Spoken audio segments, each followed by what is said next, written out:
Kita akan bahas mengenai apa yang dinamakan dengan ketergantungan. Ketergantungan ini sangat penting sekali ya.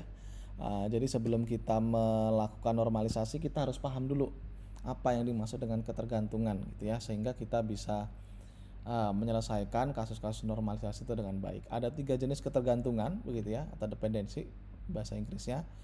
Ada yang namanya ketergantungan fungsional, kemudian ada ketergantungan sepenuhnya, ketergantungan parsial, dan transitif ya, ketergantungan transitif. Kita bahas satu-satu. Yang pertama, ketergantungan fungsional. Ketergantungan fungsional ini adalah kekangan antara dua buah atribut atau dua buah himpunan atribut gitu ya, kekangan atau batasan ya. Oke, seperti apa itu? Nah, sebuah atribut dikatakan memiliki ketergantungan fungsional terhadap memiliki ketergantungan fungsional apabila setiap nilai dalam X itu berhubungan dengan suatu nilai yang sama dalam Y. Nah, seperti ini, X ke Y ketergantungannya. Ini bisa dibaca X ya, ini menentukan Y ya. Jadi ketika nilainya X itu pasti nilai sesuatu yang lain adalah Y gitu ya. Tidak mungkin X ini akan menentukan yang lain. Nanti kita lihat coba contohnya. Atau bisa dibaca juga dengan cara seperti ini. Y bergantung secara fungsional terhadap X. Ya. Jadi Y ini bergantung secara fungsional terhadap X. Seperti itu ya. Misalnya, oke lah nanti ya contohnya ya. Atribut yang berada di sebelah kiri tanda panah itu disebut sebagai penentu atau determinan. Sedangkan yang di sebelah kanan tanda panah itu dinamakan sebagai dependent atau yang bergantung. Jadi Y bergantung kepada X. Nilai Y itu ditentukan oleh X. Gitu ya. Nah, ini misalnya ya, contoh ketergantungan fungsional. Apa tadi ini? Ya, kode barang menentukan nama barang. Jadi kalau kode barangnya B001, pasti nama barangnya adalah TV Sonoflex 27 inch. Nah, ini yang dinamakan dengan ketergantungan fungsional. Jadi kode barang ini pasti nama barangnya ini. Kode barang ini pasti harga jualnya ini. Kode barang ini misalnya ya, nama pemasoknya adalah PT Citra Jaya. Kode barang B001 itu kode barangnya, kota pemasoknya adalah Bogor. Jadi asal pemasoknya adalah Bogor. Seperti itu ya. Jadi kan bisa dibaca sebaliknya ya. TV Sonoflex ya. TV Sonoflex itu bergantung gitu ya kepada B001. Ketergantungan fungsional itu ternyata tidak hanya dari sebuah atribut ke atribut yang lain. Bisa juga ketergantungan fungsional itu terjadi ya, sebuah atribut itu bisa aja bergantung kepada himpunan atribut. Nah, contohnya ini. Kita lihat apakah tahun akademik ini bergantung kepada kode mata kuliah aja? Nah, ternyata enggak ya. Ternyata bisa aja nih tahun akademik ini ya, ternyata kode mata kuliahnya tidak selalu sama. Nah, kalau kita lihat sini gabungan ya, ini gabungannya ini pasti akan menentukan itu. Seperti itu. Ya, kalau di sini seperti ini. Jadi ketergantungan fungsional di sini di tahun akademik ini ditentukan oleh kode mata kuliah dan NIP ya, gabungan kode mata kuliah dan NIP. Kemudian contoh ketergantungan fungsional yang lain ini pada tabel tahun dosen pendidikan. Jadi suatu dosen itu misalnya pendidikannya S1 gitu ya, tahun lulusnya kapan. Kemudian nama dosen untuk pendidikan S2 tahun lulusnya kapan. Nah, kalau kita lihat di sini ya. Kita lihat di sini. Kira-kira ketergantungan fungsionalnya gimana kali ini? Nah, ternyata ketergantungannya begini ya. Antara NIP dan pendidikan. Ini akan menentukan tahun lulus. Jadi NIP-nya berapa, pendidikannya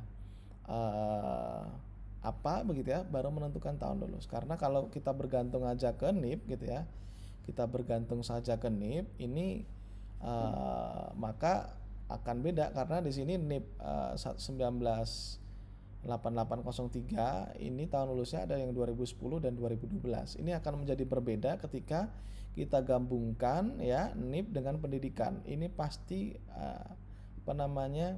tahun lulusnya pasti beda. Ya, tahun lulusnya pasti beda. NIP ini kita gabungkan dengan pendidikan akan menentukan tahun lulus. Nah, begitu seterusnya. Nah, kita lihat ketergantungan fungsionalnya kira-kira gimana nih? Bisa nggak cari ketergantungan fungsional? Oke, ini ketergantungan fungsionalnya ada dua. Ya, dari ini harga jual ini ke sini, kemudian ini menentukan ke sini, tetapi ya ini nama pemasok dan kota ini tidak bergantung kepada kode barang, tapi bergantung kemana? Ya, seperti itu ya. Oke, nanti kita silahkan kalian analisis kira-kira masing-masing atribut ini bergantung ke atribut yang mana. Nah, kalau saya bisa kasih clue di sini, mereka ini tidak dalam satu tabel ini tidak bergantung ke satu atribut saja, tapi bisa ada lebih dari dua atribut. Bukan himpunan atribut di sini, tapi memang benar-benar atribut yang berbeda. Oke, ini kita lihat ya. Ada jenis ketergantungan yang lain, namanya ketergantungan sepenuhnya dengan ketergantungan parsial. Jadi suatu atribut Y dikatakan memiliki ketergantungan sepenuhnya terhadap X apabila X adalah, ya ini X ini kita anggap sebagai atribut atau kumpulan atribut yang menjadi kunci primer. Dan Y ini tidak memiliki ketergantungan terhadap sebagian dari X. Jadi ketika X itu adalah kunci primer, maka Y itu harus bergantung terhadap atribut yang terdapat pada X. Jadi ketika X-nya ini adalah kunci primernya ini terdiri dari lebih dari satu atribut, maka si Y ini tidak boleh tergantung terhadap kepada sebagian dari X. Kita lihat contohnya nanti ya. Nih ketergantungan parsial. Nah, ketika X adalah kumpulan atribut yang membentuk kunci primer, maka Y memiliki ketergantungan terhadap sebagian dari X. Nah, tabel yang baik, semua atributnya harus bergantung sepenuhnya terhadap kunci primer. Jadi tidak boleh tergantung terhadap sebagian dari X. Oke, kita lihat di sini ya. Kalau kita lihat di sini, kunci primernya mana nih? Kalau kita pikir di sini kunci primernya adalah NIP gitu ya, maka pasti salah karena di sini NIP ada dua kan, ini dan ini sama nih datanya nih, maka ini pasti nggak bisa jadi kunci primer ini juga. Nah ini akan bisa menjadi kunci primer. Kunci primer ini akan bisa terbentuk ketika kita menggabungkan NIP dengan pendidikan. Oke, kita lihat nih kunci primernya adalah NIP dan pendidikan, tetapi nama dosen itu tidak bergantung kepada pendidikan.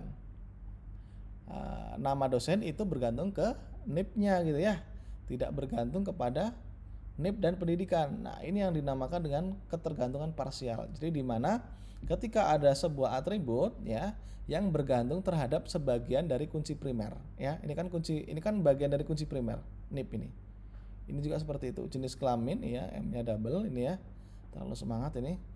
Jenis kelamin ini hanya bergantung kepada sebagian dari kunci primer. Kunci primernya gabungan, dia tergantung sebagiannya. Nah ini tidak boleh gitu, ketergantungan parsial. Oke, jadi ini nanti yang akan kita selesaikan ya, ini nanti akan kita selesaikan pada proses tahapan normalisasi ya. Jadi tidak boleh ada lagi ketergantungan parsial. Nah yang terakhir adalah ketergantungan yang namanya transitif. Sebuah atribut ya dikatakan memiliki ketergantungan transitif ya apabila misalnya Z itu memiliki ketergantungan transitif terhadap X apabila Z ini memiliki ketergantungan fungsional terhadap Y dan Y memiliki ketergantungan fungsional terhadap X. Seperti itu. Jadi ada penengahnya di sini ya. Ada penengahnya. Penengahnya apa? Penengahnya adalah Y. Jadi X ini tidak langsung ke Z Z ini tidak langsung bergantung terhadap X. Ini nggak boleh. Jadi Z ini bergantung terhadap Y bergantung terhadap X begitu. Nih contohnya ya. Saya punya tabel buku dan penulis di sini.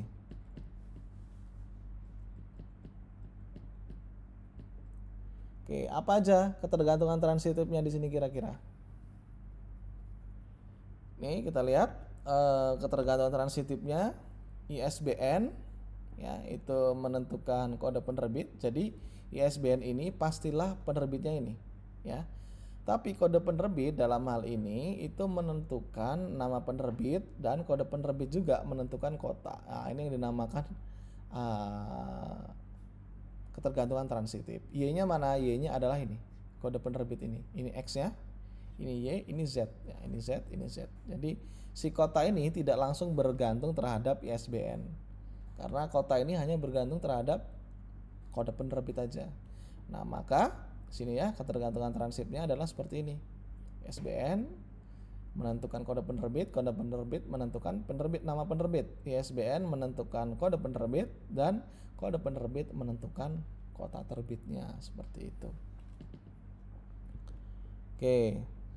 Sekarang silakan ya tentukan ketergantungan transitifnya. Mana ketergantungan transitifnya? Kemudian setelah kita tahu ketergantungan transitif, ada nggak jenis ketergantungan lain pada tabel ini? Nah, jadi ya pada saat yang sama mungkin aja dalam satu tabel itu memiliki banyak jenis ketergantungan. Oke, supaya struktur tabel menjadi baik ya dan tidak terjadi anomali, maka penting bagi sebuah tabel untuk melewati proses-proses normalisasi. Ya, proses normalisasi itu apa aja? Nah, itu nanti akan berhubungan dengan anomali dan satu lagi dengan ketergantungan atau dependensi. Oke, akan kita bahas itu ya tahapan normalisasi itu pada video yang selanjutnya.